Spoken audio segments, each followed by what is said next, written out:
What's up, YouTube? It's your boy J Bone here. This video is gonna help somebody out there. I just know it.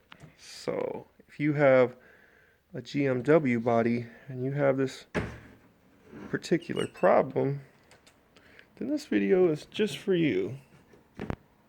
So, get a little bit more light going on here. So this car had a snapping kind of sound coming from the front end. Whenever you would accelerate from a dead stop.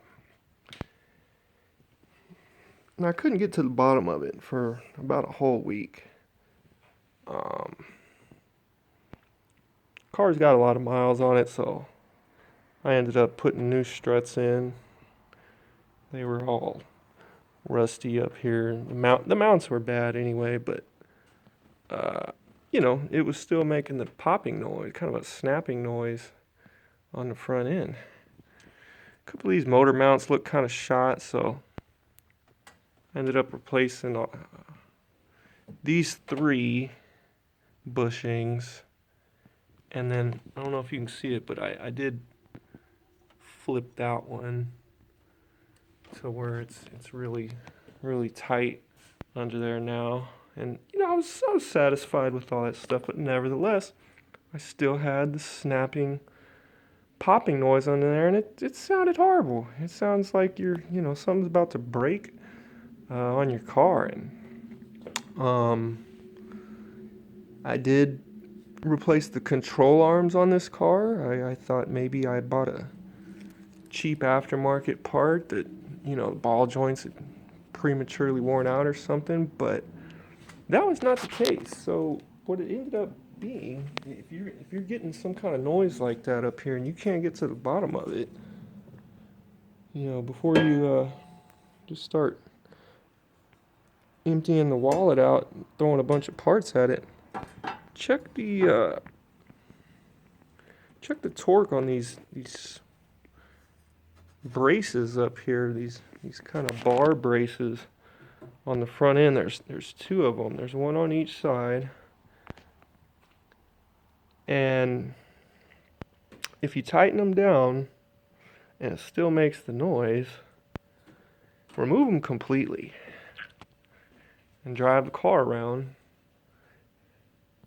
and see if your noise has gone away, because it damn sure did for me.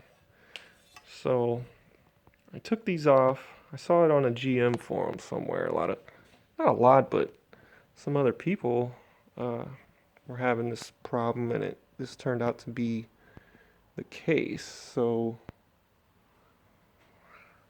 I took them off, drove the car for about 10 miles around some windy roads, took some corners as hard as I could. Not a peep out of this front end, not even any kind of funny noise whatsoever. It sounded like the vehicle was brand new, basically. So I might post an update video just to see, because the trick is now is how do I get them back on without them making that noise again. So because if it's popping, making a snapping noise, obviously that's telling me that the front end does flex, and they do serve a purpose. I don't want to just I wouldn't recommend just leaving them off, but what I'm about to try, and I'll post an update video or something if I get some requests, but I'm gonna put a little bit of this thread sealer on there. I don't know if you can see that. My autofocus sucks. So this is Permatex. What is that? 80632. And it's got Teflon in it. Let me see if I can open it up. It kind of looks like that. It's white, but it dries kind of rubbery. It's great for water pump bolts, and I put them on the valve cover bolts when I change the valve cover gaskets on this car and stuff. So I'm thinking put that around the bolt threads. Maybe that'll help with all the vibration that these things absorb. And I'm going to torque them down to at least, I'm thinking 25 foot-pounds. I think the actual torque spec on these things is like 10, 15, but I'm gonna go with at least 25, and I'll let you guys know if that works. But thank you so much, and I hope that helps you out.